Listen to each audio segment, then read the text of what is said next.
akan sempurna keimanan seseorang jika Allah dan Nabi-Nya harus jauh lebih tinggi di hadapan Allah.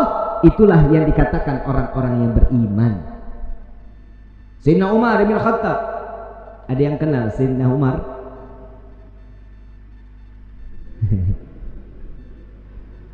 Kali ada yang kenal. Umurnya tua juga kalau ada yang kenal. Sering kita dengar Sayyidina Umar, manusia yang diciptakan oleh Allah, jin aja kabur, iblis aja kabur ngelihat bayangannya, gak ada yang berani. Tapi saat Sayyidina Umar mengatakan cinta kepada Nabi, dunia dengan seisinya sudah gak ada di hadapannya, gak ada di ujung matanya. Kenapa? Karena cintanya tulus kepada Nabi Muhammad SAW. Sayyidina Umar pernah memerangi Nabi. Orang yang salah satunya beriman kepada Nabi, sebelumnya dia perangi Nabi. Iya, Sayyidina Umar bin Khattab. Siapa lagi? Khalid bin Walid, Abu Sufyan. Banyak sahabat Nabi yang dulunya membenci Nabi, karena cinta berubah menjadi sesuatu iman yang hak di hadapan Allah Subhanahu wa ta'ala. Khalid bin Walid kita tahu betul, saat perang Uhud beliau dengan strateginya menghancurkan daripada umat Islam, meluluh lantahkan. Disitulah Nabi SAW dalam keadaan wajahnya penuh dengan darah. Khalid bin Walid saat dia memeluk Islam sudah bukan orang yang dihinakan oleh Allah. Kenapa? Karena keimanannya kepada Allah dan Nabi-Nya sampai diangkat oleh Allah sebagai Saifullah, sebagai pedangnya Allah Subhanahu. Itu karena cinta. Siapa lagi? Saya ada satu kisah sahabat Nabi namanya Nuaiman. Udah pernah dengar nama sahabat Nabi Nuaiman? Belum? Ngaji, makanya ngaji. Di pasar nggak ada nama Nuaiman. Nuaiman ini setiap hari mabuk di hadapan Nabi Muhammad SAW. Kalau mau ketemu Nabi, minum khamar dulu. Tahu khamar haram, tahu. Karena cari perhatian kepada Nabi Muhammad SAW. Jadi kalau ketemu mabuk, entar ditegur sama Nabi. Ya Nuaiman, haram, jangan diikutin, jangan diminum lagi. Iya ya Rasulullah, sadar. Senang Nuaiman. Besok ketemu lagi, mabuk lagi. Kalau orang tarajuk yang begitu mah PA. Lagi kalau orang tarajuk mabuk mah kagak ada pantas-pantasnya. Kalau orang bule mabuk kan wajar ya. Matanya coklat, abu-abu, hidungnya mancung, habis minum pipinya ngeping-ngeping. Nah orang tarajuk udah hitam, pesek, mata hitam semua, kurang tidur. Bener nggak? Udah, jangan ikutin sesuatu yang nggak diajarin Nabi. Kalau sudah dikatakan Allah haram, ikutin haram, jangan pakai nanya kenapa. Kalau ada tanda tanya kenapa sih ini diharamin, imannya diragukan. Kalau sudah ketentuan Allah ini wajib, nggak bisa jadi makruh, nggak bisa jadi haram. Ketentuan Allah haram, nggak bisa jadi halal. Insya Allah mudah-mudahan Allah jaga hati kita untuk tetap cinta kepada Allah dan Nabi-Nya. Amin ya Rabbal alamin. Ada satu kisah lagi di mana Nabi SAW setelah ditinggal oleh dua orang yang dicintai. Nuaiman ingin bikin senang Nabi SAW karena ngelihat Nabi itu selalu bersedih. Karena cintanya Nuaiman kepada Nabi Muhammad SAW, Nuaiman ini berangkat ke tempatnya Zaid bin Thabit. Sayyidina Zaid jual kambing, diminta sama Nuaiman, ya Zaid, saya ambil kambingnya 2, saya mau hadiahin ke Nabi katanya. Oh iya silahkan kata Zaid. Duitnya mana Nuaiman? Duitnya nanti minta sama Nabi. Ini kira-kira yang begini kalau kita ketemu kita apain nih orang? Dibawain 2 ekor sama Zaid yang nganterin, bukan Nuaiman yang bawa. Nuaiman ngintip dari samping tembok. Ngeliatin begitu kambingnya disampaikan kepada di tangan Nabi, Zaid nungguin. Rasulullah senyum, alhamdulillah, terima kasih banyak, ini hadiah dari Nuaiman. Ya Rasulullah, alhamdulillah, kirim salam sama Nuaiman. Dan setelah sedihnya Nabi pertama kali senyum saat Nuaiman menghadiahkan kambing kepada Nabi Muhammad SAW. Diterima sama Nabi, Zaid nggak jalan, diam aja. Ada apa lagi wahai Zaid? Ada lagi yang mau dibicarakan? Enggak ya Rasulullah, duitnya. Dan di situ Nabi ketawa yang kedua kali karena melihat Nuaiman sedang ngintip di balik tembok. Nabi bayar kambing tersebut dengan niat Nuaiman bukan orang yang punya. Karena cintanya Rasulullah kepada Nuaiman, Nuaiman dapat sesuatu kedudukan terhormat di hadapan Allah. Tukang mabok bikin kesel Nabi, tapi Nabi kalau nggak ada Nuaiman nggak mau ngajar. Selalu bikin senang Nabi Muhammad SAW. Satu waktu saat setelah Nuaiman wafat, Rasulullah yang mandiin, Rasulullah yang kafanin, Rasulullah yang masuk ke liang lahat. Kebayang kita, tangan Rasul SAW memegang jasad seseorang, sudah pasti jasad tersebut diharamkan masuk ke dalam api neraka. Sedih Nabi SAW kehilangan sahabat yang selalu membuat gembira Nabi Muhammad SAW. Setelah dikubur, semua masyarakat pulang. Rasul SAW mengatakan, wahai sahabat, silahkan kalian pulang. Aku ingin menyaksikan saat Nuaiman ditanyakan oleh para malaikatnya Allah. Aku khawatir Nuaiman tidak dapat menjawab. Ditungguin sama Nabi Muhammad SAW. Ini mukjizatnya Nabi. Nabi dapat mendengar mungkar nangkir saat dimana dia membicarakan, mempertanyakan kepada ahli kubur. Datang malaikat mungkar nakir, assalamualaikum ya ahlal jannah. Ya Allah, mudah-mudahan kita semua di alam kubur dapatkan pertanyaan begini nih dari malaikat. Salam kepadamu wahai penghuni surga. La ilaha illallah. Allahumma ja'alna minhum. Amin ya rabbal. Man rabbuka? Allahu rabbi, kata Nuaiman.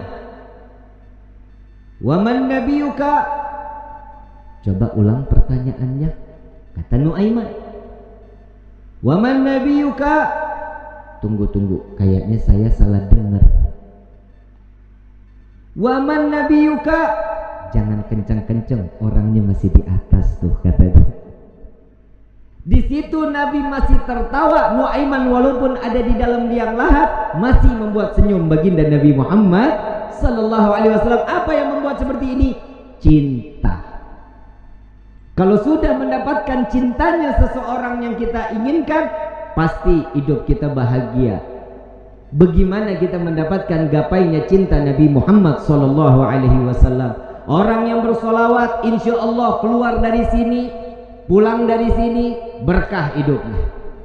Dosanya diampuni oleh Allah, kedudukan diangkat oleh Allah. Satu solawat 10 derajat Allah angkat di hadapan Allah. Jadi nggak ada yang rugi. Kalian duduk lama-lama di tempat ini sama-sama bersolawat. Apa sih manfaat solawat?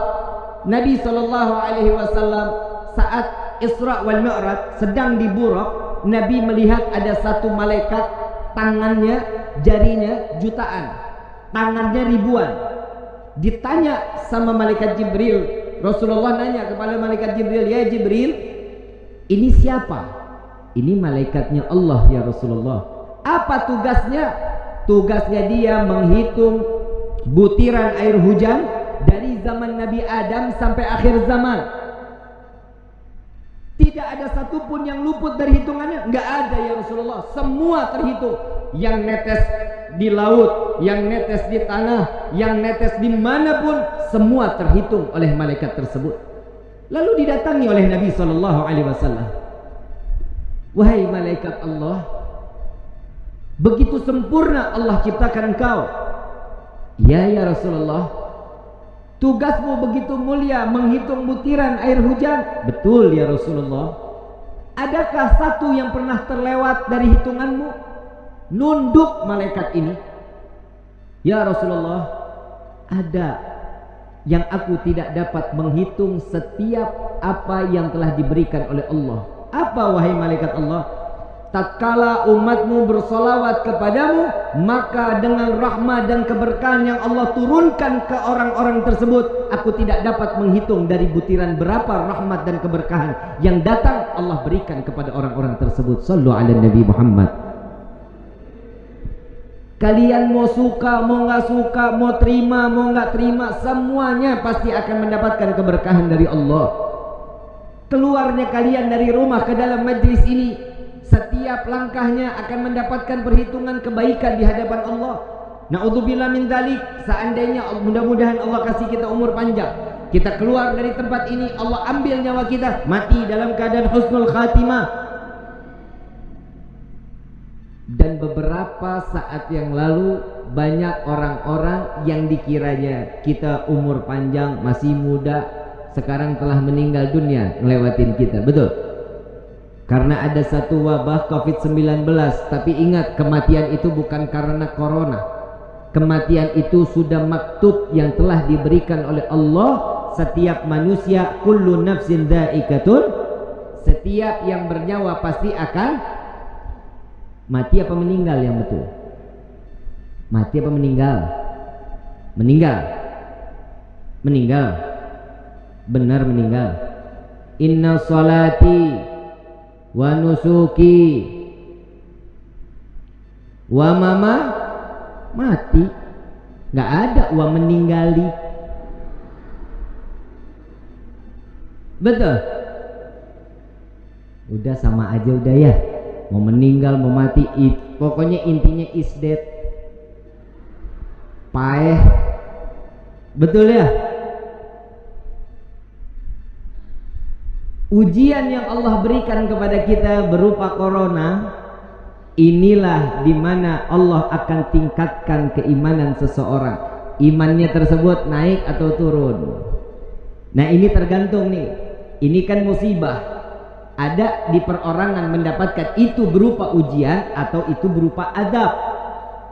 Bib, siapa yang mendapatkan azab? Mereka yang tidak dekat dengan Allah, mereka yang jauh dari Allah, mereka yang tidak beribadah kepada Allah. Ini adalah salah satu contoh azab baru di dunia. Rezeki seret, benar, kerja di PHK, betul. Coba lihat orang-orang yang mendapatkan ujian berupa ini, ujian dari Allah, ini paling senang.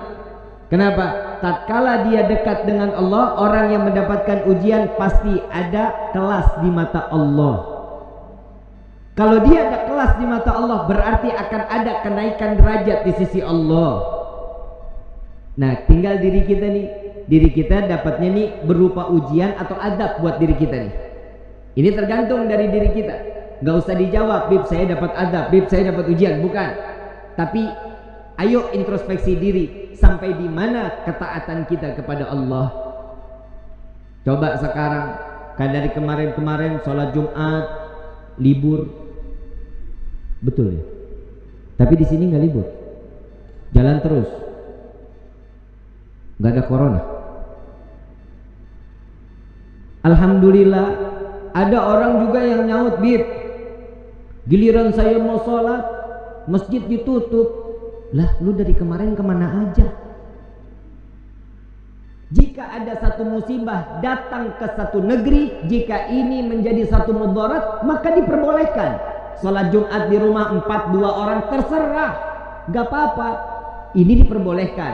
Tapi jangan coba-coba. Kalau seandainya ini cuman hanya penipuan atau ini sebuah satu kezaliman, maka yang tanggung itu bukan diri kita.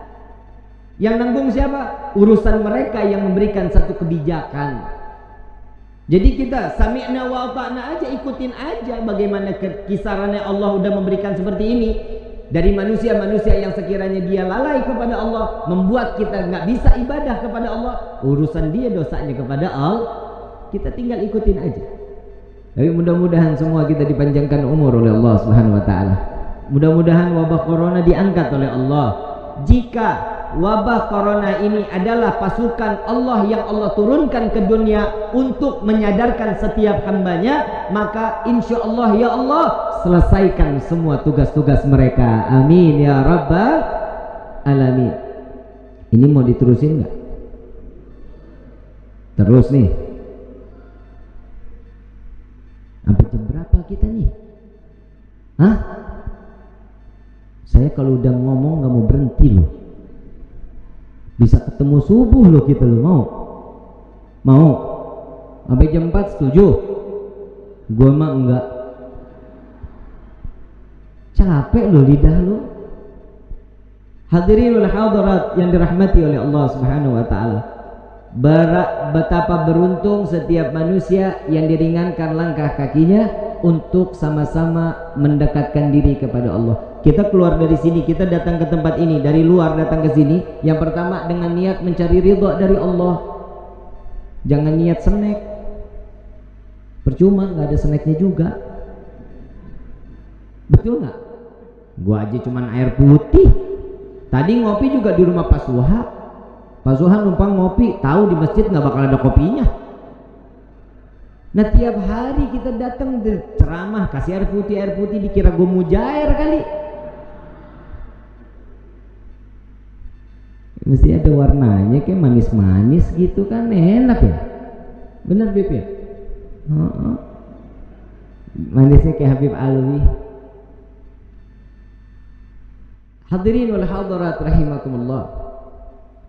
Sama-sama saya mau ngajak sholawat, boleh? Yang ada air, airnya dibuka. Kita baca sholawat tibil qulub. Yang punya penyakit, insya Allah penyakitnya diangkat oleh Allah. Berkah di hari Jumat ini, mudah-mudahan sholawat ini diterima oleh Allah dan ini menjadi suatu kebaikan buat diri kita. Amin ya rabbal. Yang kurang ibadah, insya Allah berkah sholawat ini kita makin ditingkatkan tingkatan iman ibadah kita kepada Allah. Amin ya rabbal. Allahumma salli ala sayyidina Muhammadin tibbil qulubi wa dawaiha wa afiyati abadani wa shifaiha wa nuril absari wa diyaiha wa ala alihi wa sahbihi